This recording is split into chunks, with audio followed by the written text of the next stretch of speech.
Hello and welcome to the Muppets Mayhem Backstage Pass, the unofficial companion podcast to the Muppets Mayhem, presented by toughpigs.com. This is the podcast where we tour through every episode of the Muppets Mayhem to uncover behind-the-scenes stories, Easter eggs, and more with the talented cast and crew who helped put the series together. I'm your host, dedicated Mayhead Joe Hennis. Today we are talking about Track 8, Virtual Insanity, in which the Mayhem makes a whole bunch of enemies thanks to the toxic hellscape of Twitter. This week we have three extremely special guests.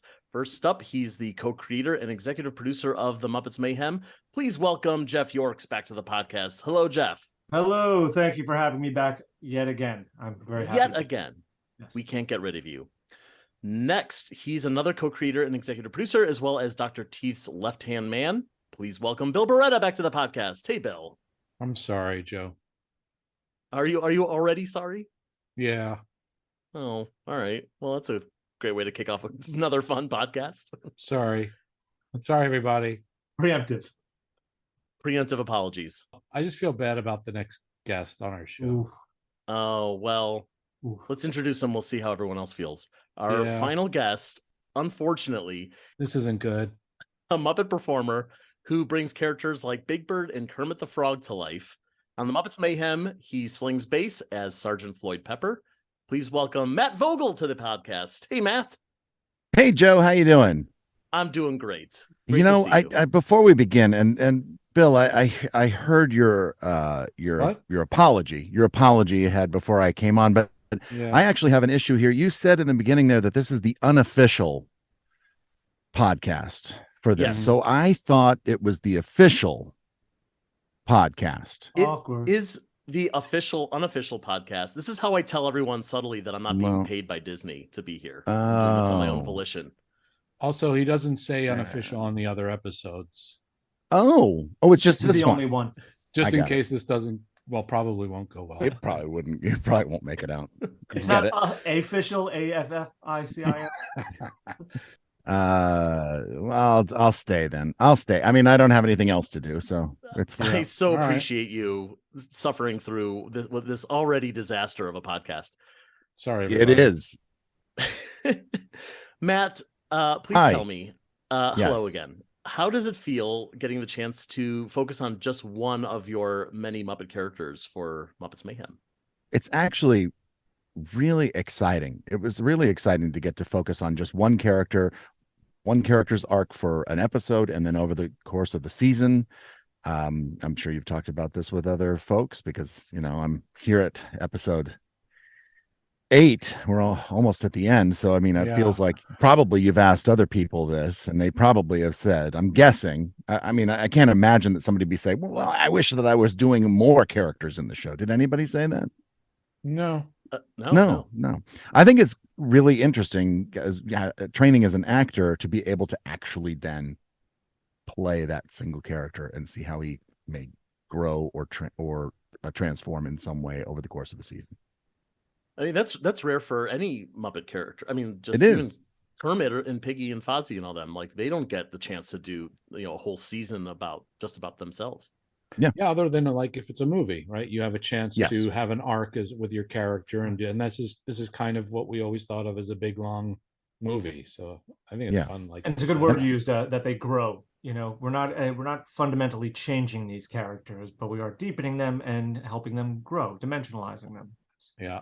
That's a challenge for anything like this where you have to have the characters grow, but also kind of get back to the status quo in the end, because we want people to be able to like turn on the Muppet movie and still recognize these characters as the same people from Muppets Mayhem. That's right. I mean, it really is just informing the audience more about who these characters are. I can think of moments in the episode, the flashback episode with between Floyd and Teeth, which is one of my favorite episodes. Me too.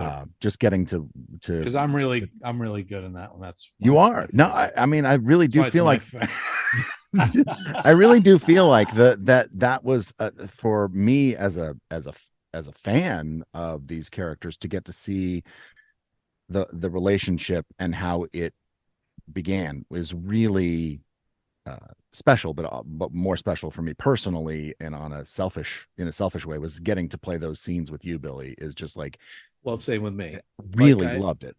I've been waiting to do something like that with you because we tend to not do a lot of scenes. Our characters are dynamically, they don't kind of always interact on a regular basis. And so I was looking forward to that too. And also in my little fantasy world, I was always imagining Jim and Jerry doing this, Yeah.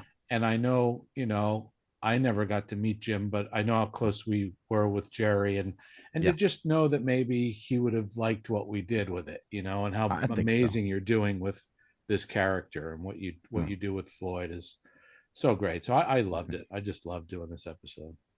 I mean, that episode. I did too. I did too. I really did. I was just watching it the other day. Not this one, but that one. No, this one. This one I can't stand, but I'm glad we're talking about that one. Sorry, Joe. Hey, it's all right. This is what the show's all about, apparently, as we've learned. Does it, speaking of Jerry Nelson, does it feel like you've got him kind of whispering in your ear as you're performing Floyd? Do you still feel that? I do. At the very least, I feel like I'm, Jerry was the coolest cat in the room always. Always. He would walk in and everybody would turn to him. He was just the coolest guy. Yeah. And I don't know if I hear him whispering in my ear, but I feel like I want to emulate who that version of Jerry / Floyd is for me. And, while these characters are kind of blown up, ridiculous versions of, who human beings might be, I feel like this character, Floyd, very much is Jerry and is how he would react in a kind of given situation if given the chance with this puppet. You guys were talking a little bit about that backstory episode, the flashback episode. Yeah. And Floyd is one of the few characters, along with Dr. Teeth and Animal, who actually gets a backstory in this season. How does it feel for you as someone who didn't originate these characters, but working obviously very closely with them, to be adding so much history to them? I mean, does that feel terrifying to you, or is it like, no, it's part of the script, we're going to run with it and it's done? It was never terrifying, and mostly because we have our team of writers, and having Jeff and Bill. What's the other guy's name? Aaron. Gareth. Aaron. Aaron Goldstein. Yes, him.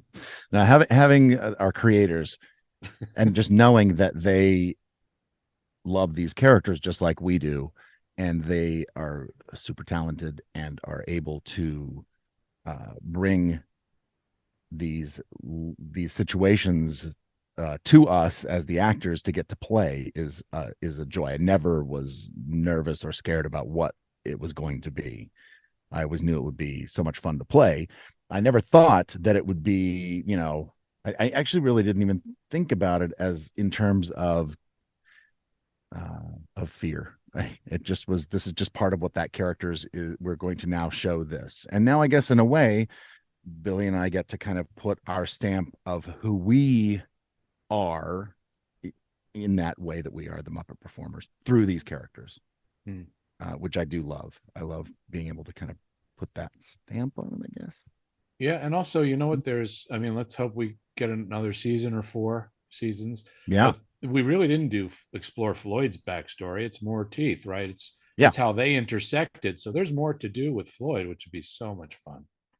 I forget, Matt, did you read our backstory for Floyd that we don't have to, we're not to talk about it now. I feel like I did, like early on. Yeah. I think there was something. I think it was in the original pitch. Yeah. Some concepts of.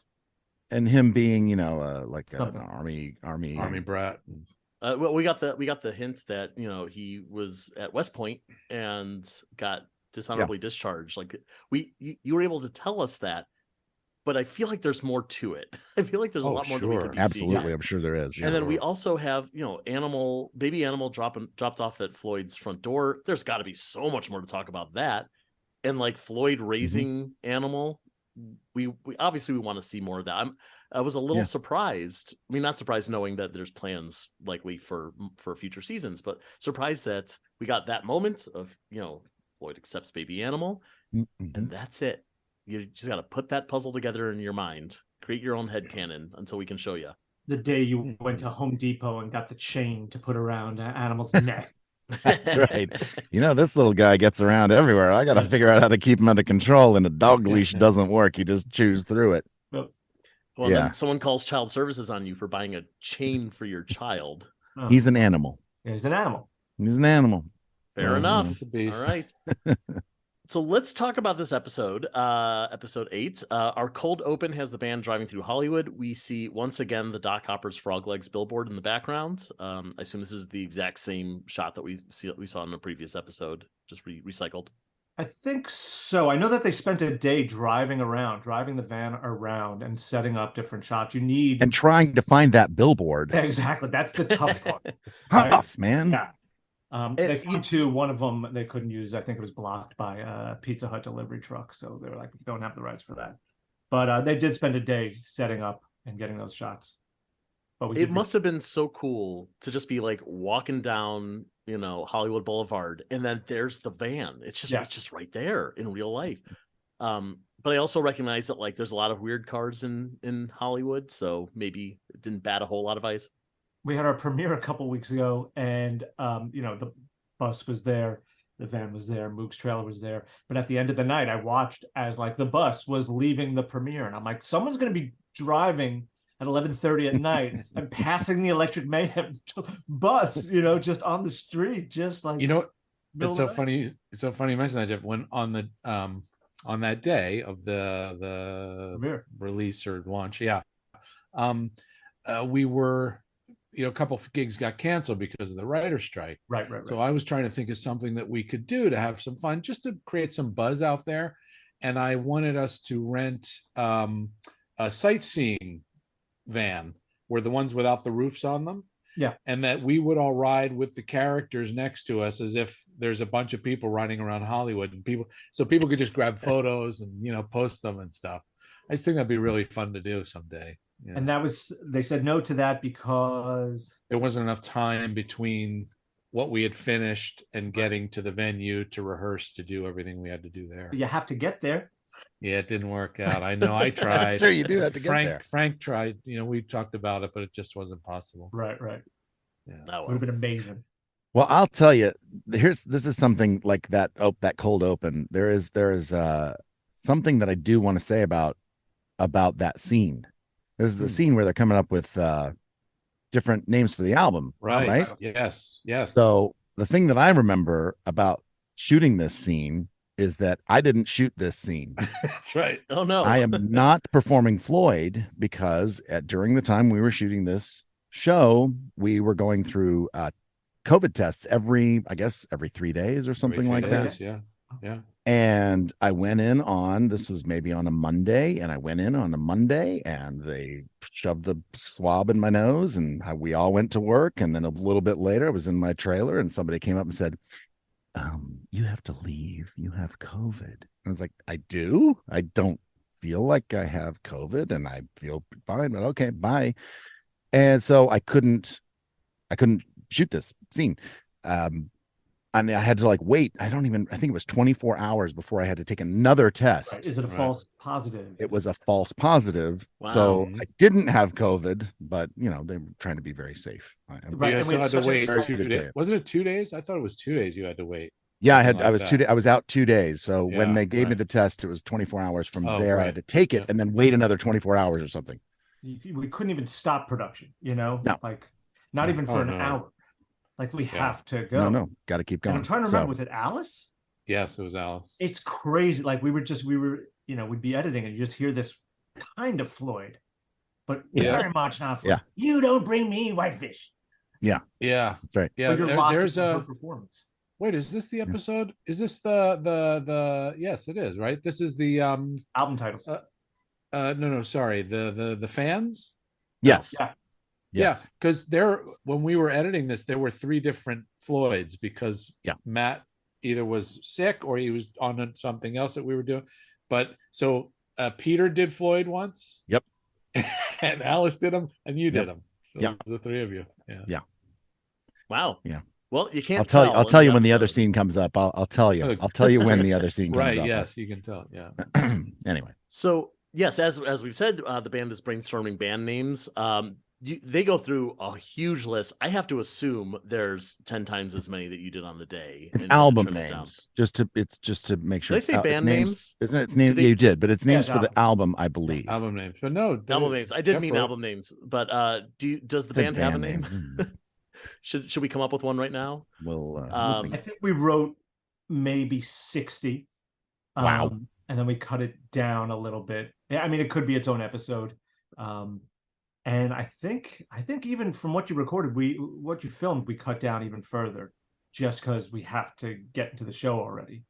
And so it's like it was actually hard to do on the day.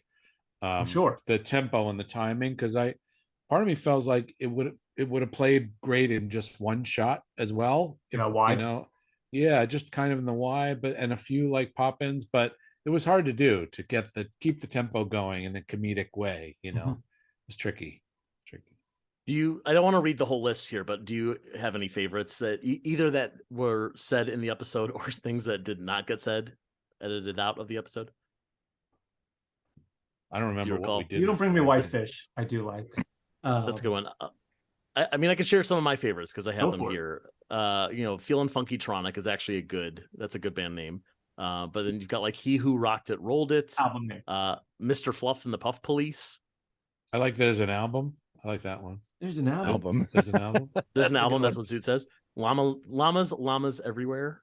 I like that Lips does throw in a few, and of course we can understand it. But one of them sounds like he's saying Sergeant Pepper, which is very funny. And Floyd says, "I wish I knew my dad," which sounds like a joke, but it also makes me wonder.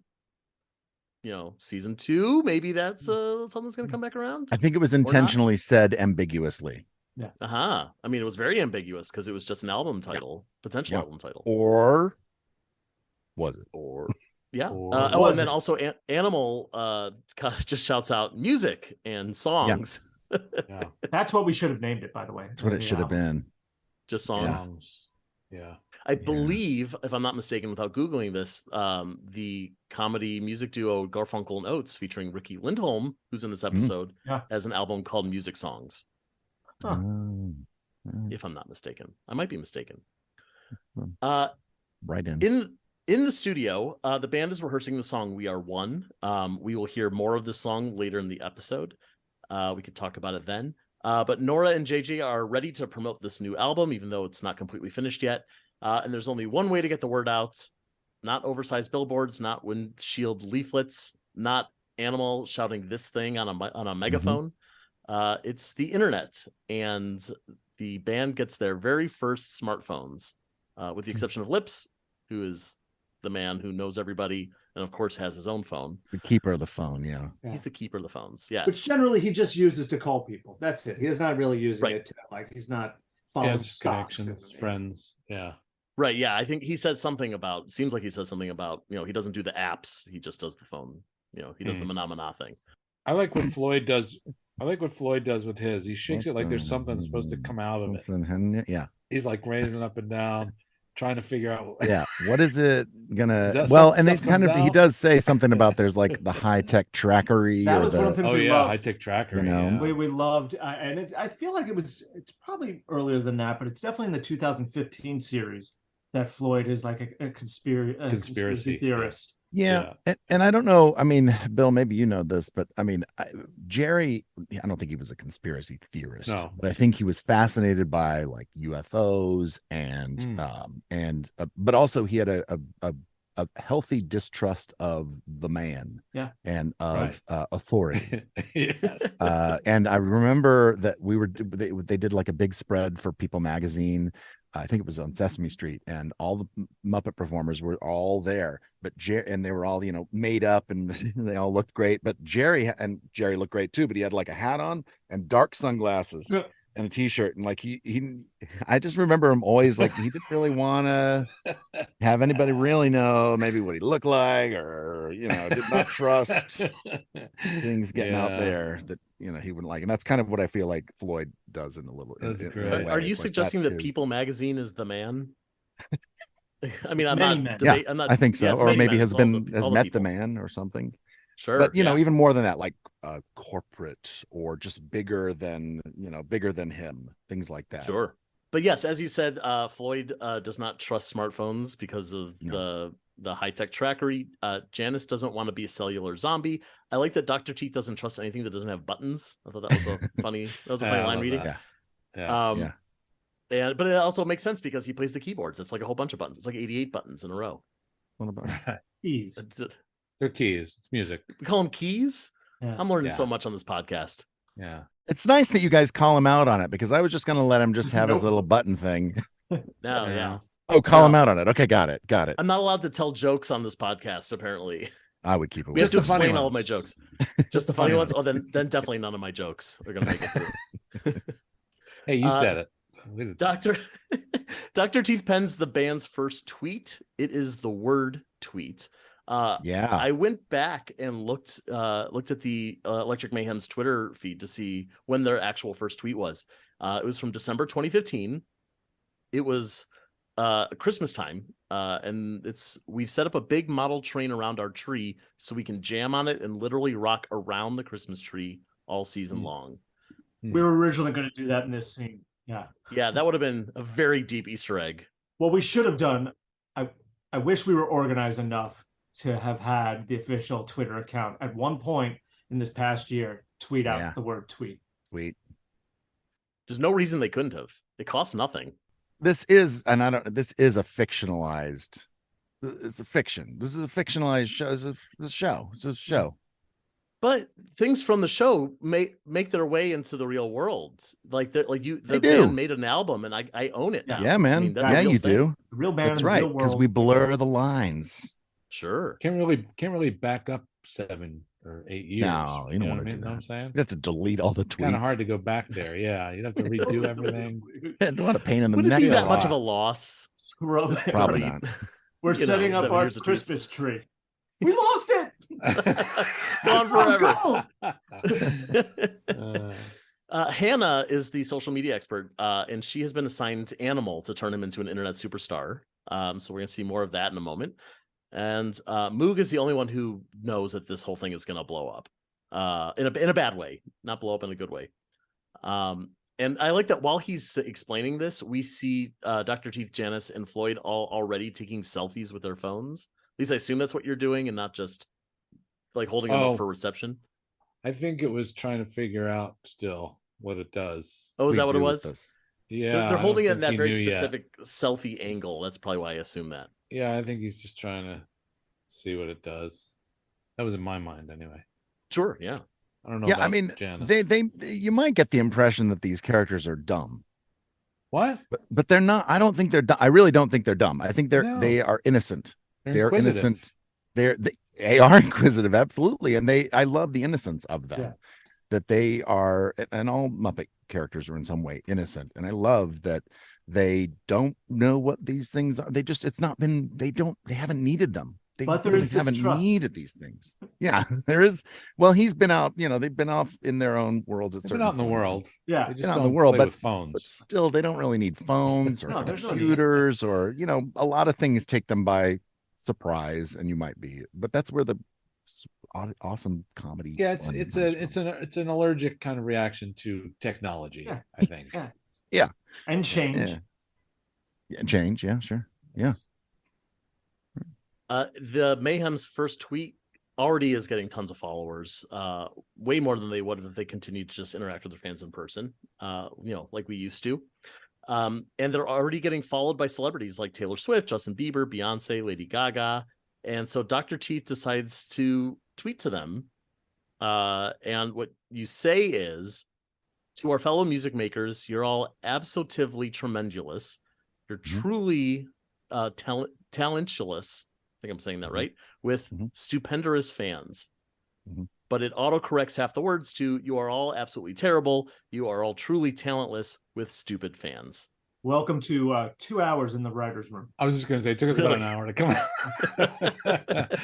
up with the right words to translate it. You're writing two things simultaneously, and they have to work. And we wanted. So which did you write first? Did you write the you're all horrible? I think we needed to figure out what the message was going to be. Yeah, what they mess it up.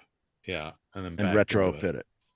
That's also just such a great gag for building on Dr. Teeth's, made up words and long-windedness of like, of course he would be autocorrected. Of course. Like that's. Well, and it took us a while too to figure out how they were going to offend all these people too. That was a kind of a challenge for a while. Remember? Right. Jeff? Originally it was going to be emojis. Yeah, emojis, or what was it was a whole kind of thing. It was, what was the best way to innocently offend them? Yeah. And I don't remember who came up with probably Jeff. Yeah, he's gonna say it's him. It probably was, but the translator thing. Yeah, the autocorrect just seems to fit perfectly with the character. Yeah. At Waxtown Records, they're all being chewed out by Penny over the tweet. And I like Moog like kind of starts to explain like, oh, it was an autocorrect thing. And she says, who is this smart guy and why is he talking to me? And we all went, he was Smart Guy on the show Smart Guy. That's a nice little Easter egg. Yeah. It's one of the things that absolutely makes the show rewatchable is just what else is happening in all of these shots. What else you guys are doing and constantly trying to, one up each other or just pull focus. It's a blast. We're certainly in the editing room distracted by just trying to cut the scene that's in the foreground. And sometimes we lose some of those moments, but it is a blast when we spot them and they're still in there. And I don't know, it's great. Yeah, I've said this before. I'm on my third rewatch of the show right now, and because of I'm doing the podcast, I'm doing a lot of like pausing, a lot of like going back and see like what are you guys doing in the background? What's it say on the wall? That sort of thing. So I highly recommend anyone out there to just pause it every 2 seconds and see what else you can see, because there's just so much going on. There's so much happening on the screen. And what's weird is like the timing of the comedy. It's not affected at all. No, none, not whatsoever. Just it somehow still works. That's how good you guys are. Yeah, that's how I like to watch things. Yeah. Yeah, anything really. If I'm it watching, doesn't matter what it is. The news. The news. I like to pause on the news. I told you, if you're listening to this podcast, just pause it. Every now. Right now. News. Welcome back, everybody. Well, wait.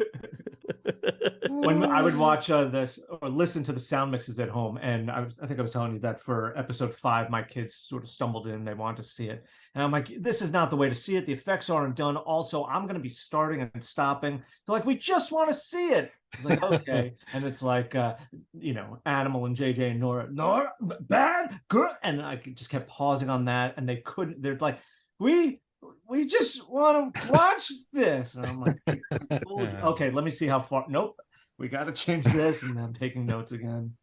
They loved it. Yeah. This is why my wife hasn't watched the show yet, because she knows if I'm putting it on, I need to do this for the podcast. And she's like, I'll catch it on your next It's time. for work. Yeah. Right. It is. Yeah. So the band is in the van. They're talking about how they've created a beef with all of music. And Floyd says, we don't beef with nobody. Well, except that one band from Riverbottom. Yeah, they were a nightmare. Says, they were a nightmare. Yeah. Yeah. Guess where that joke came from?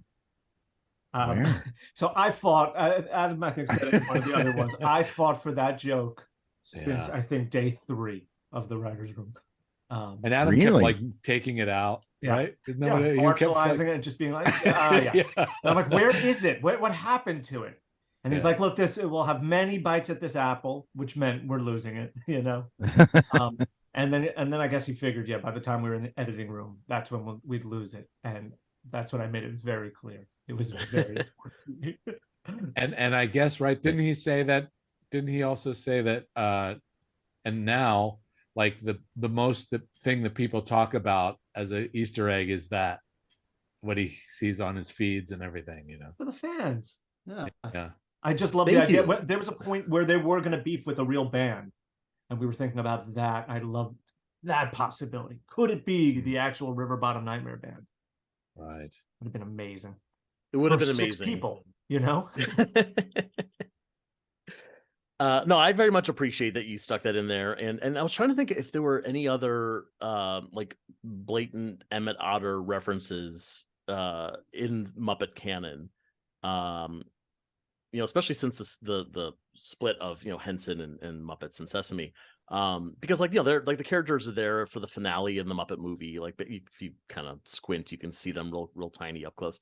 The only one I can think of, and someone's going to correct me when they hear this, is at Disney World at the Pizza Rizzo restaurant. If you've ever been to Pizza Rizzo, there's like one of those boards with like I know black exactly board what you're going to say, letters. Joe. Yep, I know You've exactly what seen it is. I'm sure. I have. It's those like black felt boards, you put the little white letters in them. So I can't remember what it says. Emmet Otter's Doug Bad Christmas. Oh yeah, it must be it. Yeah. No, I can't remember what the white letters are saying, but if you come close, you could see there was previously letters on this, and like kind of the sun faded a little bit, so you could see what it used to say. And it's like Pa Otter Memorial Concert or something like that. Yeah. What a great little reference for 6 of us. Yeah, and you may not even see it if you go in there, because it's looks sun bleached on when the I made it my mission billboard. to try to replace any of these billboards with real, or with Muppet references. One of the ones I was looking for, and I went through like all these HD copies that I could get my hands on of Emmet Otter, was the music store. I just could never get a clear enough copy to see what that music store was called. Wow. But I was going to try to recreate that. Oh, that would have been fun. Sure. For 6 people. For 6 people, actually, probably less for that one. I couldn't tell you what that music store is called. Nothing. That's nothing. So as the van is driving around, they are boxed in at an intersection by 4 cars, and it turns out it's all the angry fandoms. Let's go through them. We got the Swifties. It's Taylor Swift's fandom. They are led by Rachel Bloom from Crazy Ex-Girlfriend. Her only other Muppet connection that I could find was she was the voice of a dragon in an episode of the 2018 Muppet Babies revival. So, that's a thing that she's done. You do your research, Joe. I tell you, pull some good ones out. Thanks to Muppet Wiki, they did the research, and I just stole it from them. Oh well. We have the Beehive. That's Beyonce's fandom, led by Nicole Byer from Nailed It. Love that show. We've got the Beliebers, led by Ricky Lindholm from Garfunkel Notes. She was also Fozzie Bear's girlfriend, Becky, in the Muppets sitcom from 2015. She's great. She's so funny. She's such a great actress. She's so great. And we've got Lady Gaga's Little Monsters, led by Jack McBrayer from 30 Rock. He was also a movie theater usher in an episode of Sesame Street from 2015. Directed by me. I directed him. Oh, you directed that? I did. And Jack's a buddy of mine. Oh, he is. He's a good guy. Yes. Yeah, Matt. They used to live together in it was back Boston. In the 90s. Yeah, back in the 90s in Boston. Oh, you go way back. Yeah. Oh, yeah. That's cool. Let me tell you about it. So here's what we were both looking for. No, see, he's not gonna... we didn't. No story about how we never lived together in Boston or in the 90s. But I do know him, and he is a buddy of mine. Lies. No one's gonna believe anything we say on this podcast now. Nah. I got to work with him on Kimmy Schmidt, and that's as far as we go back. But that's it. That's cool. Yeah, he was great though. Really, really funny to have around that day. Everybody was so fun. They were just having such a good time hanging, and it was hot, but they were really. I think everybody had fun. Where did we shoot that? Where was that? That was on. That was on the Disney Ranch. Was it the Disney Ranch? Yeah, oh, yeah. That was. So that was another thing we had. Yeah. We had the opportunity to, I guess, name every storefront. I only spotted one of them. I'd love to hear about more. I don't even remember. I know one is a tribute to Freddie Mercury. The theater, there's like a marquee, and so we named that theater, I think, his real name. But everything else is some sort of music rock star pun. There's a pub though that is the name of Adam's wife and my wife.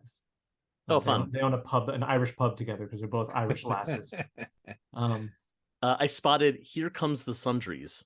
Oh, there you go. Yeah, that's one. Oh, right. Yeah, that's pretty good. There's also I don't know if it ended up in there, but there's a van that like you rent vans to cover equipment, and we had it was like Van Morrison or something like that we called it. And then like you couldn't read the joke, and so I think we even said, okay, in VFX just call it like Hollywood van cover-ups or something like that. I don't know if it's in there anymore. That's funny. But yeah, these 4 people who we see, Rachel Bloom, Nicole Byer, Ricky Lindholm, Jack McBrayer, like first of all, they're all such good sports. But they all, the second you see them, it's like people who should be working with the Muppets, like people who are very talented, very funny, you know, like especially, you know, like Rachel Bloom, who hasn't gotten to play with the Muppets before, who, you know, she's so funny on Crazy Ex-Girlfriend, but also a songwriter and a singer. And part of me is a little surprised that it took this long to get her on, you know, working with the Muppets. So I'm glad that you guys made it happen. If we knew that we were getting these people, we probably would have written it completely differently to utilize their talents. And they're just, I feel like, you know. She was very funny, though. She was great with her little hand gesture thing. And she was awesome. And Ricky Lindholm, I'm glad to see her again. Was she someone who you just thought like she was so great with the Muppets, let's bring her back? Or was it more of a coincidence of, you know, oh, we made a connection and you've already been here? But I'm trying to remember if there was I think it was our casting people that were so good and thought of different people, and then they would send us names, you know, and say, what about, and we go, oh yeah, well, there you go, that feels right. So really our casting people brought them up in this situation, you know.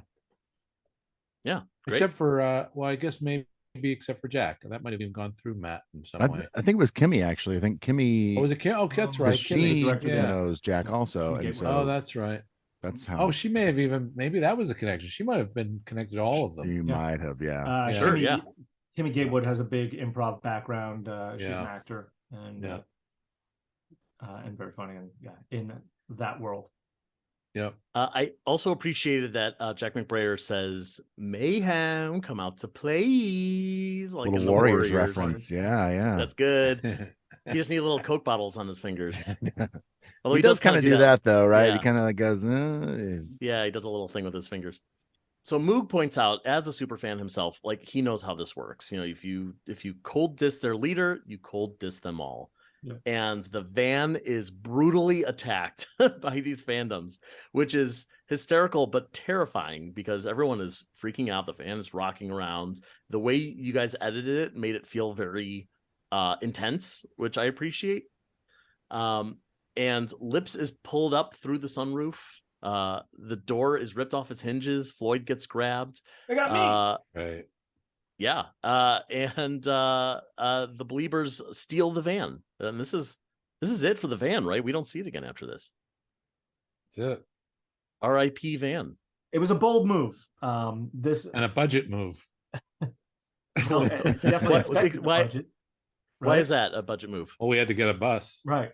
And Nora's car. Sure. You mean it made the budget higher because you needed more? Yeah. Yes. Okay. Now you have to get the bus. Now we have to have a bus. Yeah. Because usually when someone says, "Oh, it's a budget thing," it's like, "Oh, you need to save some money." I get it. Sorry. It's sorry. the other way around. It's the other way. Yes, it's the other way. It was a budget. It was a budget increase to get sure. But it was the story, and you're telling the best story. And what's the best story? They got to have the bus. And Chris Evers, the best producer around, who figures out a way to make things happen. He's amazing. So we got our bus. Amazing. So grateful for that bus. We'll talk about that once we see it in a couple episodes. We'll check in with Animal and Hannah. He's doing a big photo shoots. He's wearing all different outfits and different backgrounds against a green screen. A couple of these shots, he's got this great like round head of hair. Like, is he wearing a wig? Is this a different puppet? How did you guys accomplish that? I think they groomed him. Is it just you just comb the hair in a different way and it just made it very spherical? I think so, right? I don't know. Let me tell you about this scene. Oh yeah, Matt. Tell me, Matt. Tell me everything about Animal's hair. I was not there for the shooting of this scene because I'm not in the scene. Well, didn't you get COVID from this scene? I might have. Everybody runs into the shack. They're freaking out because they're being chased by the fans. I like that everyone hides. Zoot is wearing a lampshade over his head. Janice is, I think, inside of an amp. Is that what that is? Yes. Speaker or something. Big tower speaker. Yeah.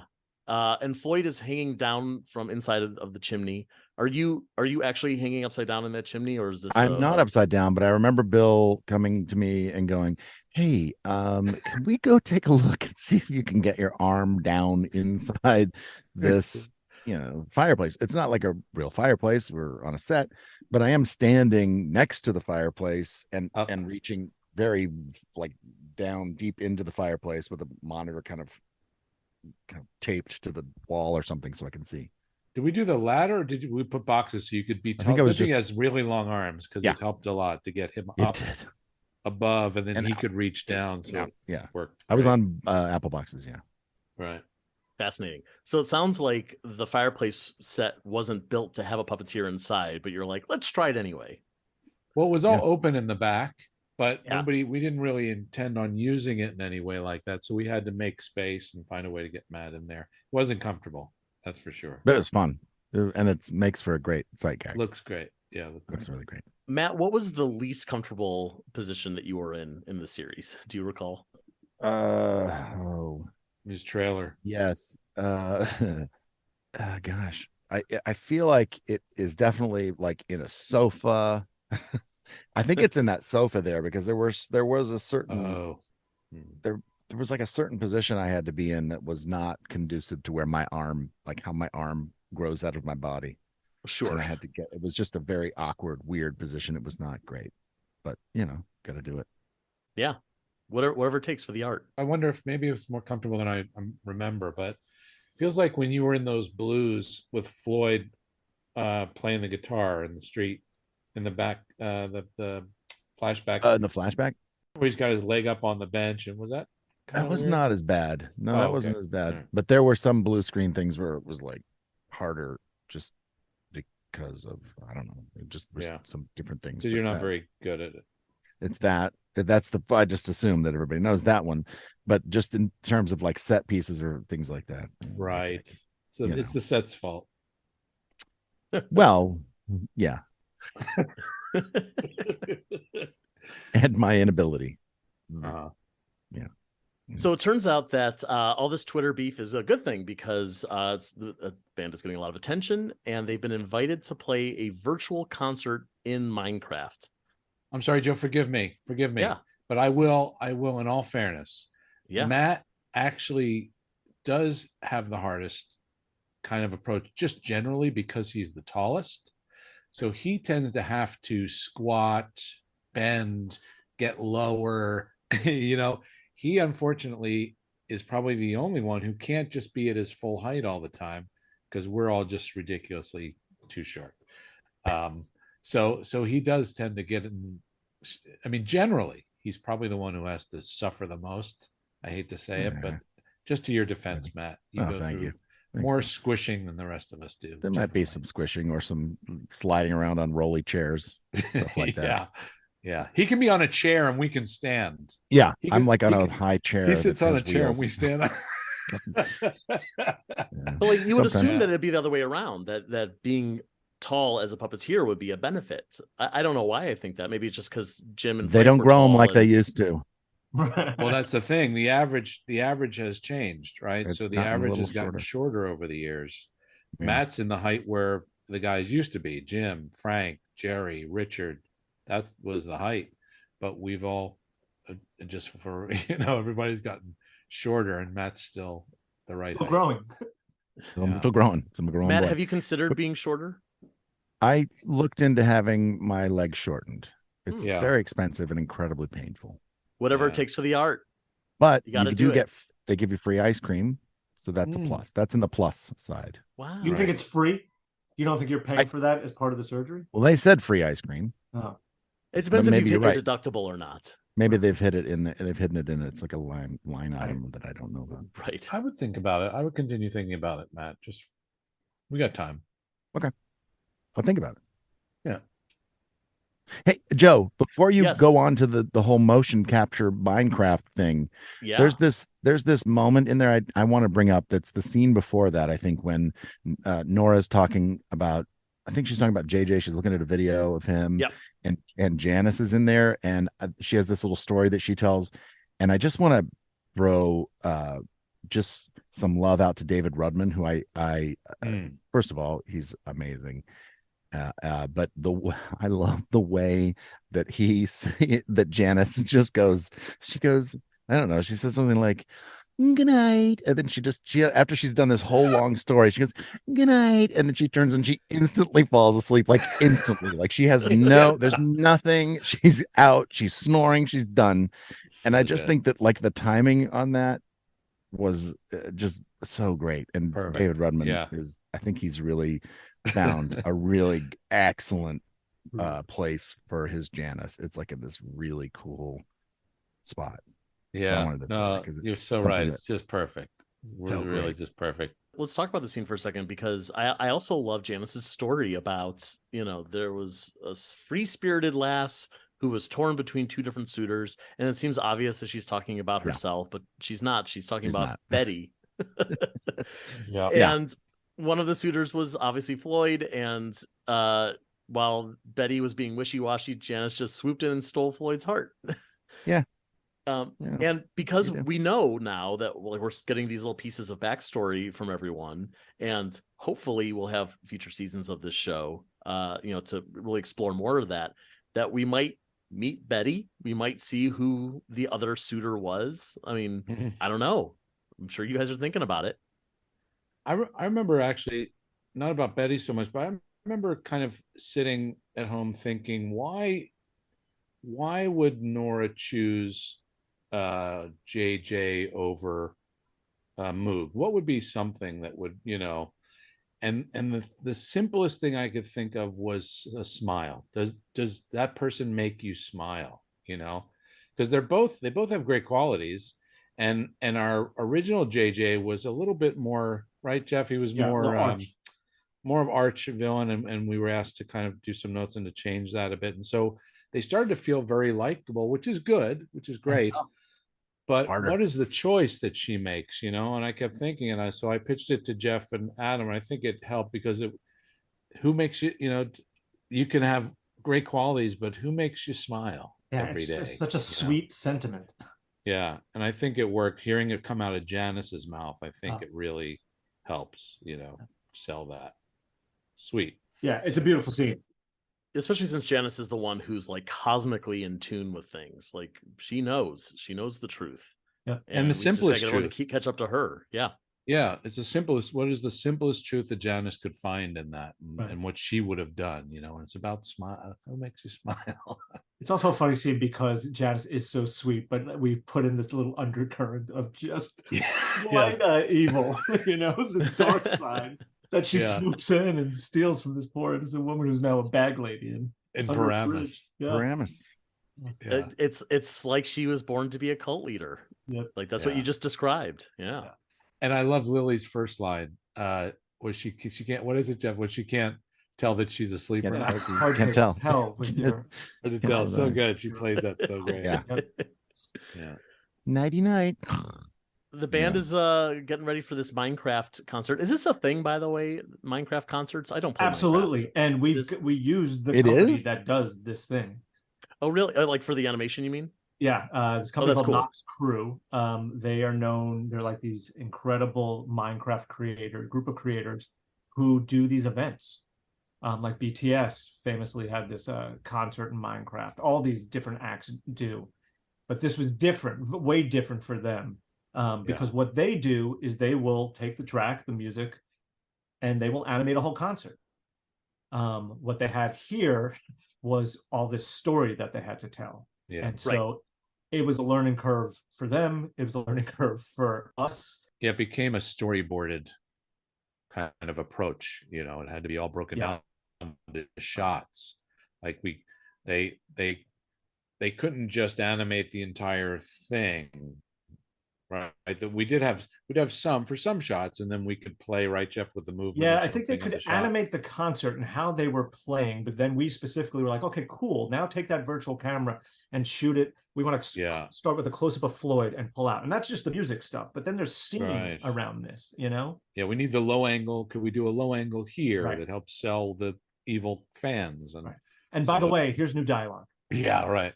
Yeah. But they were great. They really, I think they did a great job. When I was thinking about and watching the show back, and I couldn't remember, Bill and Jeff, when we shot it and we had the music, right? We Are One. Yeah.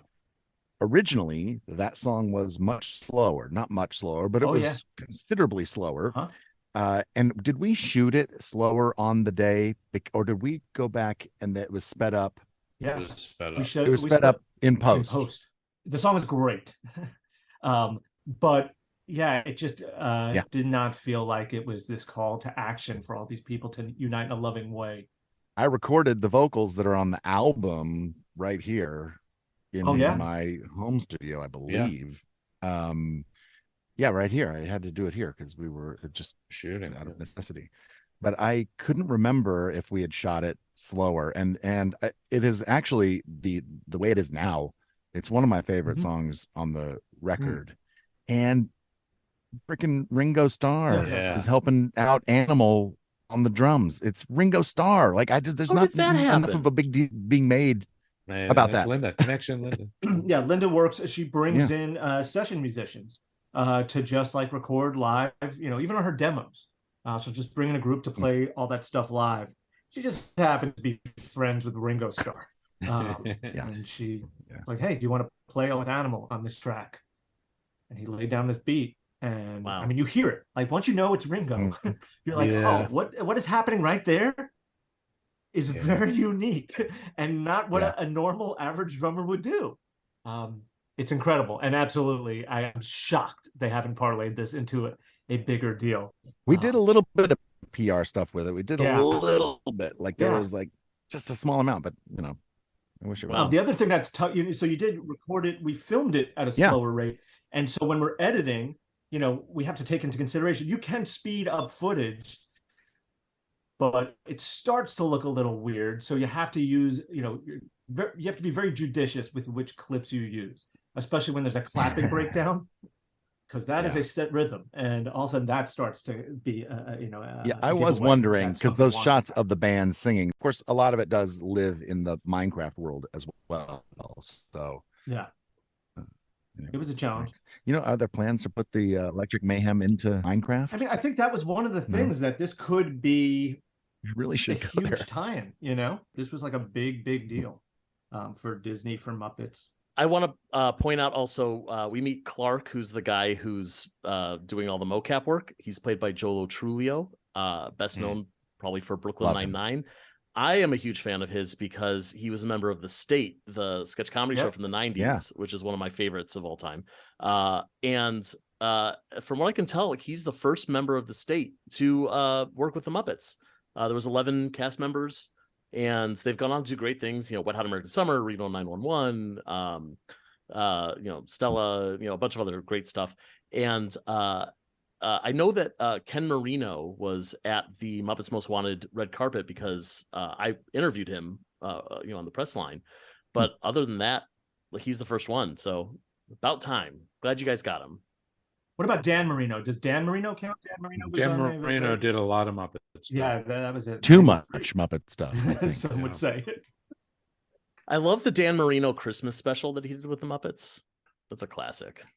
When Clark announces the band to all the people in Minecraft, he's got his little voice in the microphone, but then we also hear the voice of John Bailey, who is the voice from the Honest Trailers YouTube videos in the Minecraft world. And he's credited as the voice of God, which seems like an interesting choice from you guys. Voice of God, isn't that just a theater term when the director speaking to the VOG on stage, right? Look it up, Joe. Look it up. I don't know things. Learn about theater. I don't know anything. Come on, Joe. That was an Adam phone call. He was like, wouldn't it be cool if it was the trailer guy? I was like, I guess. I mean, Don Fontaine, like, And he's like, no, hang on. And he just wrote an email, and then all of a sudden we got it back within like 2 hours. He did a scratch track for us.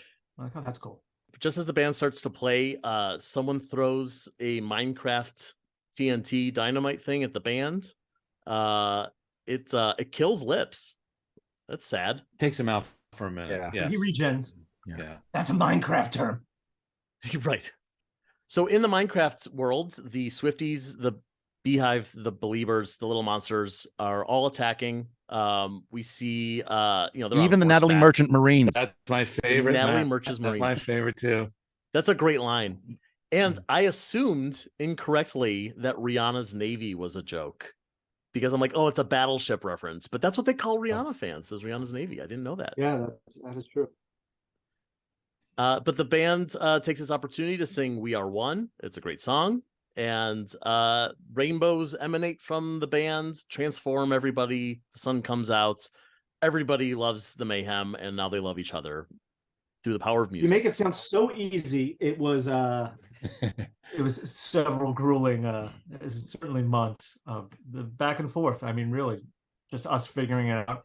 I mean, again, they animated this thing, Nox Crew, and then at a certain point we changed the tempo, of the song. It just changes everything, and ironically, fittingly, has rippling effects. The stage changed. We wanted to have cloud, right? At a certain time. There was just constantly some, because the more we would watch it, we go, is the intention of the scene clear?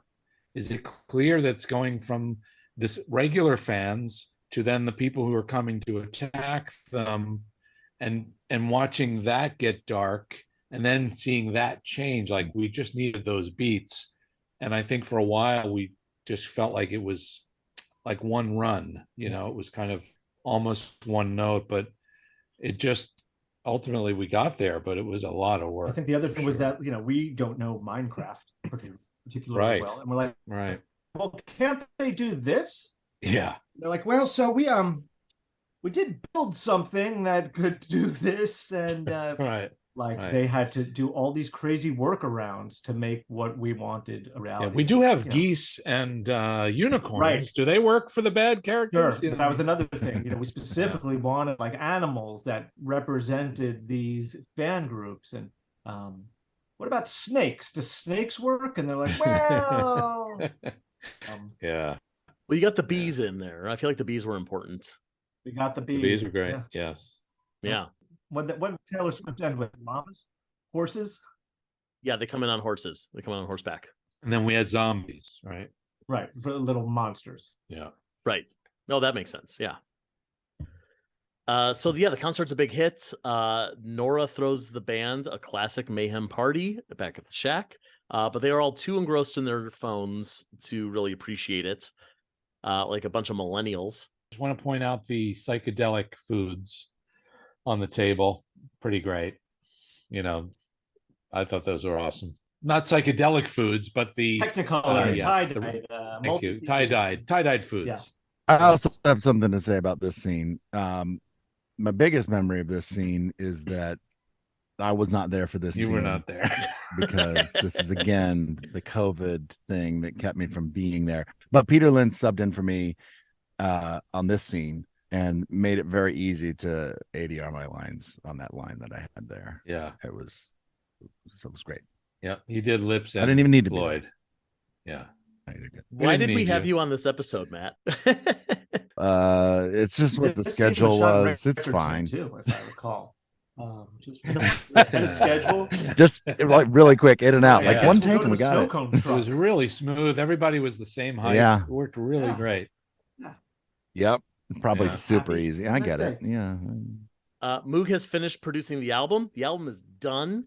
We have 2 episodes left to go. I'm sure everything will go super smoothly now that the big thing is finished. Nora gets a phone call from the Hollywood Bowl. They saw the concert and they want to make a deal. Great. Everything's coming up Millhouse. She agrees to move in with JJ, which is a big deal for all of them. But Moog sees it all go down and he's feeling pretty hurt. That's pretty much where the episode ends. On this cliffhanger. Disney Plus is going to love this.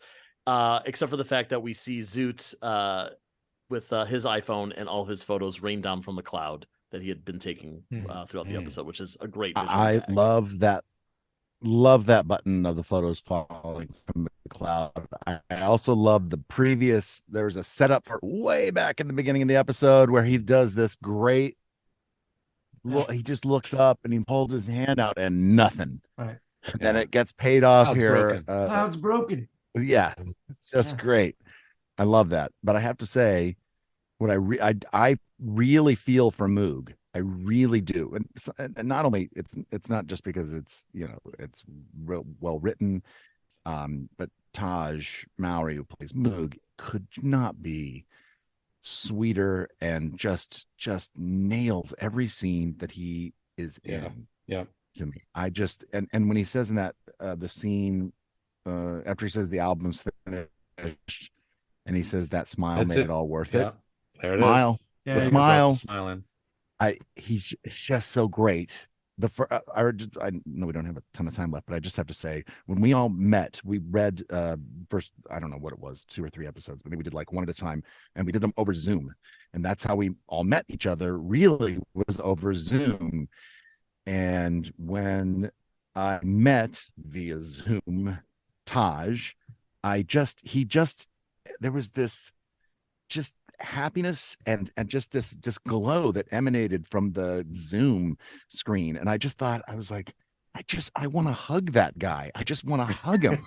When we got to the set, and the first time I met Taj was on the set in the shack. The first time I met him, I said, Taj, can I give you a hug? And he goes, come here, bring it in. And he gave me this big hug. And he's just the sweetest guy. We all, I mean, our humans are fantastic. And I love all of them. Yeah. There's a shot earlier in this episode with Jolo Trulio where he's so happy he grabs Taj and he hugs him. And I feel like, I assume that wasn't in the script. That was just, he's just so huggable. You just got to grab him. Yeah. Yeah. He is. Yeah. He's huggable. Yeah. We had never seen anyone go down to the studio.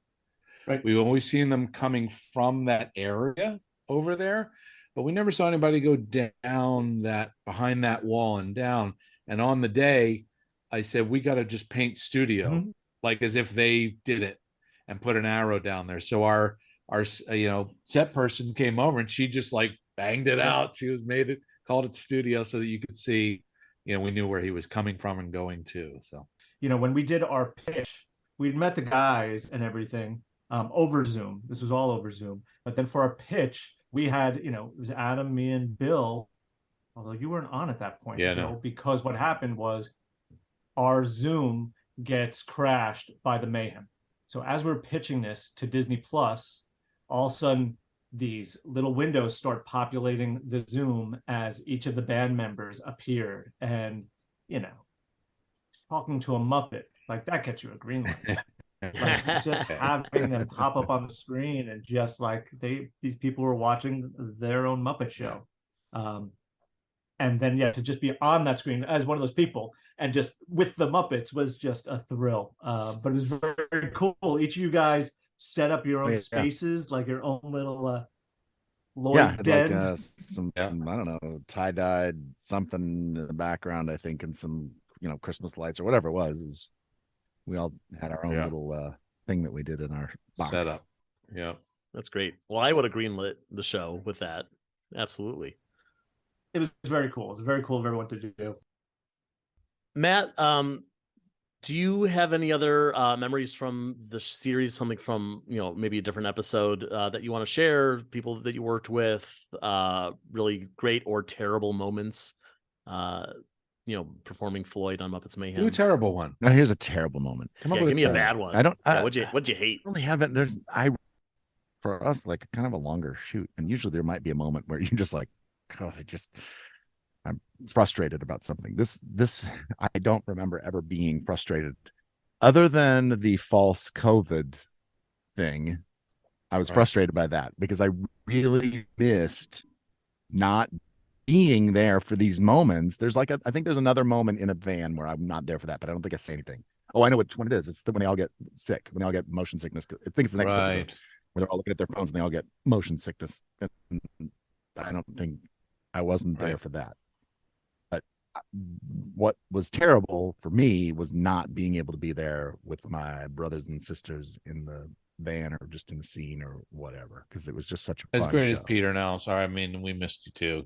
You get used to being together in these spaces, and feeding each other and stuff. Yeah, and it's wild how we've known each other for decades, a long time, and it makes it so much easier to be able to work with somebody in a scene when you kind of can feel where they're gonna go, and you can jump on and go with them there and add to it. And it just was nothing. It was just a pleasure to go to work every day. It really was. Was it about like who, like in a parking lot, whose car you parked next to? Was that like what made it special? Well, I do think that we had spaces next to each other. Yeah, we were right? parking pals. Were you and I next? That's how I consider it. Yeah. Yeah, Matt noticed. Matt noticed where you were parked, Jeff. Yeah, I know. I found it very, you know, it was. Yeah, I'm guessing special though. Right? You were next to me. Which side? Oh, come on. Was I on the outside? I don't remember. Really? I don't know. Just because I had a bike. I know where Bill was like right next. You know where I was. Yeah, I know where Matt was right there. Where were you, Jeff? You were next to Matt. I'm just guessing you must have been next to me. Yeah. My mom dropped me off, but most of it did. And you know, but in all honesty, it would have been great. And I know you were busy, like, I guess, writing the show or whatever, but to have it, but in the times that you were able to come to set and be on set with us and kind of like and throw out alts, and you know, Bill was great about like coming up with alts, but then you'd also text Jeff and Adam and be like, okay, hey, what about how about this? And text back, and just to kind of keep it moving so that we would have some sort of alt, and when you know something wasn't working, or just to kind of plus something. And it just seemed like you guys had a system down that worked really well for. Yeah. I mean, you guys, I've said before. I just wish you would have been there more. It's so much fun being down there and watching you guys work and watching you have fun. And then just coming up with ideas. We would text back and forth. What do you think of this? We could scribble stuff on, or we ran by like the music stores. Like, hey, what do you think of these possible? You know, like, but yeah, I wish that I could have been down there more. It's just so much fun, Absolutely. Well, Matt Vogel, thank you so much for being here. It was such a joy to get to talk to you about Floyd. Thank you for all you've brought to the character on this great series. And Bill and Jeff, thank you for being here again. I can't get rid of you guys. Hope to have you back again next week. Bill, you still sorry? Yeah. Hear it in his voice. I knew this wasn't going to be a good one. Yeah. Well, maybe next week. You got 2 more shots. Maybe one of these it'll stick. Oh no, the others are great. Oh. I just had a feeling this one wasn't going to fly. Yeah, we're going to do this with. You should do it. A different Floyd or anybody. Yeah, we're going to do this one with Alice. Use with Alice or use Peter. It's fine. Peter. See how they felt. And then I'll ADR it. Perfect. Great. Well, thank you again for being here, everyone else. We will see you again next week on Muppets Mayhem Backstage Pass. The Muppets Mayhem Backstage Pass is brought to you by ToughPigs.com. Produced, written, and hosted by Joe Hennis. Logo art by Dave Hultine Jr. The Muppets Mayhem mark and logo, characters, and elements are trademarks of the Muppet Studio. All rights reserved. Transcriptions provided by Katie Lynn Miller. The Muppets Mayhem end credits written by Mick Giacchino is used with permission. Special thanks to the Muppet Studio, Disney Plus, and the entire Muppets Mayhem family. For more from Tough Pigs, find us at Tough Pigs on Twitter, Facebook, Instagram, and Patreon. Thanks for listening, and until next time, rock on!